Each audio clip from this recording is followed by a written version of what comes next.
അടിമാലി പഞ്ചായത്തിലെ കുറത്തിക്കുടി ഉന്നതിയിൽ നിന്നുള്ള ഗോത്ര ജനത പറന്നുയർന്നു സ്വപ്നത്തിലേക്കെന്ന പോലെ 9 വയസ്സുകാരൻ ഹരികൃഷ്ണൻ മുതൽ 61 വയസ്സുകാരി ചീരാങ്കാൾ പാട്ടി വരെ ഉൾപ്പെടുന്ന 85 അംഗ സംഘമാണ് കുടുംബശ്രീ ജില്ലാ മിഷന്റെ നേതൃത്വത്തിൽ ആദ്യമായി വിമാനത്തിലും ട്രെയിനിലും മെട്രോയിലും ബംഗളൂരുവിലേക്ക് യാത്ര നടത്തിയത്.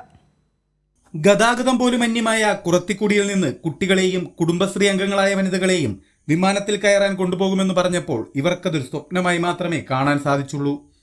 ഉന്നതിയിൽ നിന്ന് മരങ്ങൾക്കിടയിലൂടെ നോക്കുമ്പോൾ ആകാശത്തിലൂടെ പറന്നുപോകുന്ന വിമാനം വിദൂരമായി മാത്രമേ ഈ ജനത കണ്ടിരുന്നുള്ളൂ.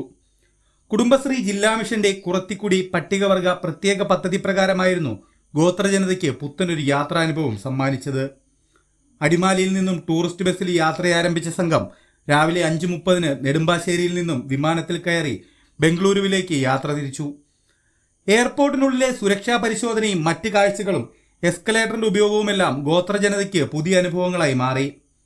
വിമാനം ഉയർന്നു തുടങ്ങിയപ്പോൾ ഭീതിയോടെ കണ്ണുകളടച്ച് അടുത്തിരുന്നവരെ മുറുകെ പിടിച്ചു.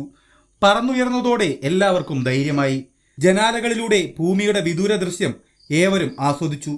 ബംഗളൂരുവിലെത്തിയ സംഘം ആദ്യം പോയത് കേന്ദ്ര സർക്കാരിന് കീഴിൽ പ്രവർത്തിക്കുന്ന Visvesvaraya science museum കാണുന്നതിനാണ്.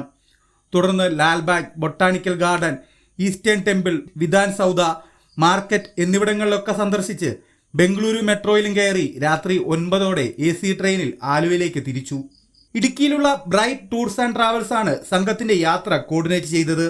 CDS chairperson Jisha Santhosh, member secretary KP Krishnapillai, Kudumbashree ജില്ലാ പ്രോഗ്രാം മാനേജർ ബിജു ജോസഫ് തുടങ്ങിയവർ യാത്രയ്ക്ക് നേതൃത്വം നൽകി. കൈരളി ന്യൂസ്, ഇടുക്കി.